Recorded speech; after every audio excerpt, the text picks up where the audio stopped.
नमस्कार, आपके साथ मैं हूं दीपिका। लवकेश और नेजी के बीच में तगड़ा झगड़ा हुआ है। नेजी नॉमिनेट हैं और उसके बाद से ही उनके जो सुर हैं वो बदल गए हैं।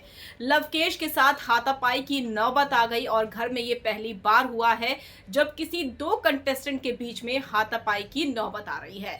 लवकेश और रणवीर शौरी के बीच में अक्सर तनातनी रहती है, लेकिन नेजी के साथ लवकेश का किस तरीके से चीजें बिगड़ गई हैं, चलिए आपको बताते हैं। अगर आपने सब्सक्राइब नहीं किया है तो जल्दी से कर लीजिए ताकि सारी की सारी लेटेस्ट खबरें आप तक पहुंचे जल्द से जल्द। लवकेश और नेजी आमने सामने थे, हाथापाई की नौबत आ गई। नेजी जो है वो भड़कते हुए नजर आए लवकेश पर और कहते हैं कि भाई तू है कौन। उसके बाद लवकेश और ज्यादा भड़क जाते हैं। उनका कहना है तू कौन है, और जिसके बाद नेजी ये कहते हुए नजर आते हैं कि भैया गांव जाओ और भैंस चराओ, दूध निकालो।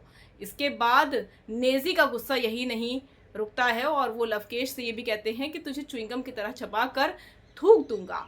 और लवकेश का गुस्सा इतना ज़्यादा बढ़ गया कि वो नेजी के पास चले गए और फाइट हो सकती थी, बहुत तगड़ी हो सकती थी और हो सकता है कि फिजिकल होने के चलते इन दोनों को सज़ा भी मिलती। लेकिन घर वाले बीच बचाव में आ गए क्योंकि गर्मा गर्मी बहुत ज़्यादा बढ़ गई थी। और जिस तरीके से नेजी लव कटारिया को कह रहे थे कि तू च्युइंगम है, तुझे च्युइंगम चबा कर थूक दूंगा, इसी चीज़ पर लवकेश को काफ़ी गुस्सा आ गया। और जो गांव वाली बात बोली वो भी सही नहीं थी, क्योंकि लवकेश को ये लग रहा है कि नेजी उनके बैकग्राउंड को लेकर कहीं ना कहीं कमेंट कर रहे हैं। अब अनिल कपूर साहब नेजी की इस स्टेटमेंट पर क्या कहेंगे वो भी देखने वाली बात है। लेकिन तनातनी का माहौल है, गर्मा गर्मी है और ये घर में पहली हाथापाई नजर आई है।